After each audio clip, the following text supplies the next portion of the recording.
Hey guys, it's Chad with Beverage Professor, the channel designed to teach you about all things alcohol. Hey, I'm back with another video, and today's video is going to be on beer, specifically IPAs.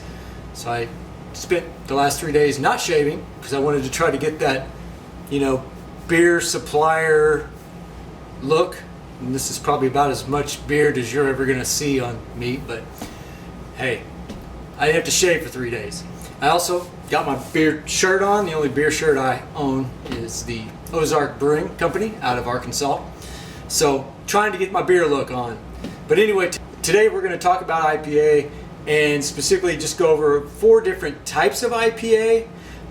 There's several styles of IPA, different types and different ways IPAs can be made. But I'm just going to go over 4 of them that you might see more in the market and give you a little bit of an idea of what makes them different. Did you see the movie Forrest Gump?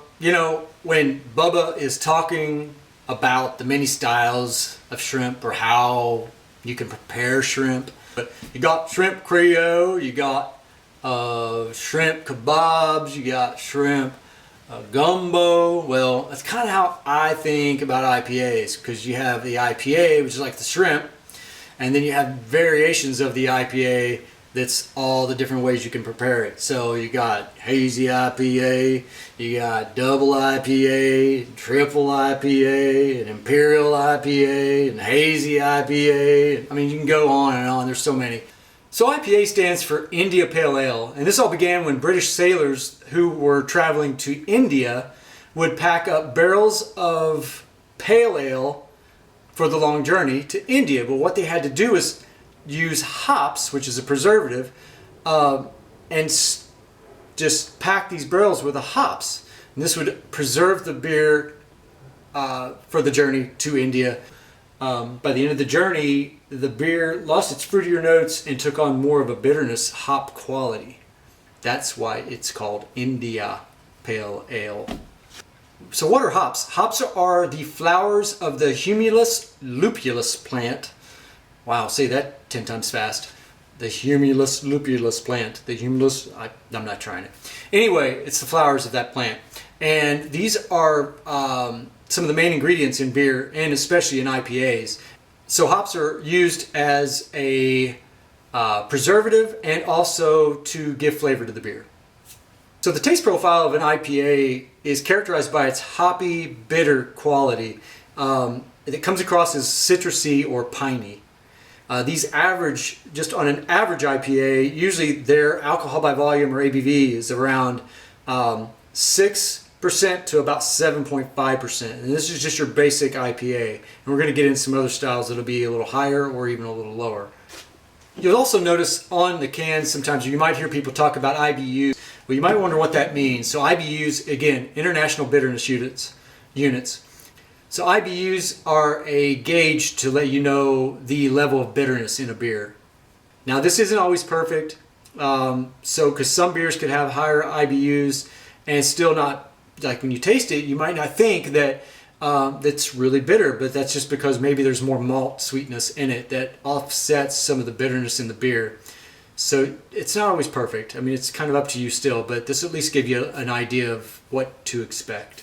All right, now that you know a little bit about IPAs, let's talk about some of the other variations and the ways that IPAs are made and the different styles of IPA.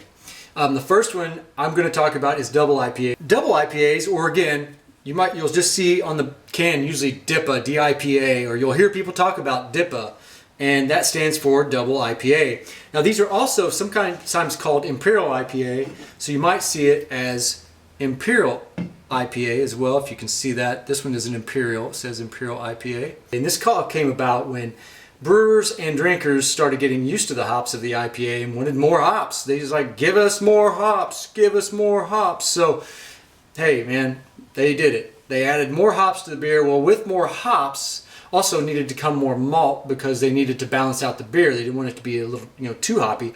Well, when you add more when you add more malt to the beer, then there's more sugars in the beer, and the more sugars in the beer means that the yeast have more sugars to convert to alcohol, which makes it even a higher alcohol content as well. So you have more hops and more alcohol than a regular IPA. So double IPA is a reference to the strength of the beer. And so these average between 7.5 and 10.5% ABV, alcohol by volume. So double IPAs also seem to be a little more richer in the taste profile, and that's a lot of it's due to the malt. Even though there's a lot more hops, the malt balances it out, so they're richer. They have a more kind of a caramel, toasty flavor to them. Stylistically, they can resemble an array of IPAs with the levels of bitterness ranging from about 60 up to 120 IBUs. All right, the next style I'm going to talk about is the Hazy IPA. This is also called sometimes the New England IPA or the East Coast IPA, and sometimes you'll even see them labeled as juicy IPAs. Basically, the haze comes from the lack of filtration, and by skipping the filtration process, the beer not only is hazy, but also has more flavor from the grain and the hops that remain in it. This is one of my personal favorite styles of IPA. Also with these, I'm not a big IPA. I don't like the really strong hop character. These tend to be a little less in IBUs for the most part, so the bitterness in the taste is not as strong. Another style of IPA is the West Coast IPA. This originally crafted in California, and it uses the American sea hops like Cascade, Citra, and Chinook. This gives it a piney aroma, a citrus character, earthy character. These are a lot more bitter, and these tend to have a very hop forward, very strong hop quality, and a higher IBU. This is one they tend to come across a lot drier and just very piney and that hop character. All right, the last style I'm going to talk about is the Session IPA, and I'm kind of glad this is the last one I'm talking about because I've been drinking all these other IPAs. It's going to my head and I'm starting to feel it. And Sessions are lower in alcohol. Session style beers are much lighter in body when compared to traditional IPAs, but still pack a strong hoppy aroma. So a Session style IPA is usually, always below 5% alcohol by volume. On the labels, they're not always going to say Session on this label. You might see this one says crushable. You might see it as crushable. And sometimes the beer will, or the producer will just make their Session style IPA as their better for you IPA, meaning like lower calorie, less alcohol. They're just very easy to drink, so you can drink many in one session. And that's why they call them a Session style IPA. All right, guys. Well, hey, that's it for IPAs. I'm kind of glad because I've been drinking all of these different IPAs. It's starting to go to my head a little bit.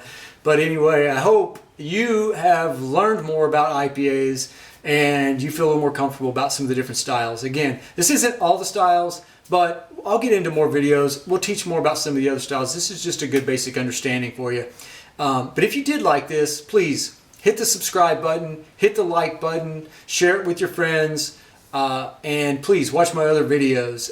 Also, leave me some comments below. Let me know other videos you would like me to do. If there's topics you would like to learn more about, I would love to teach you. That's what this channel is all designed for, is to teach you guys about all things alcohol. And until next time, cheers.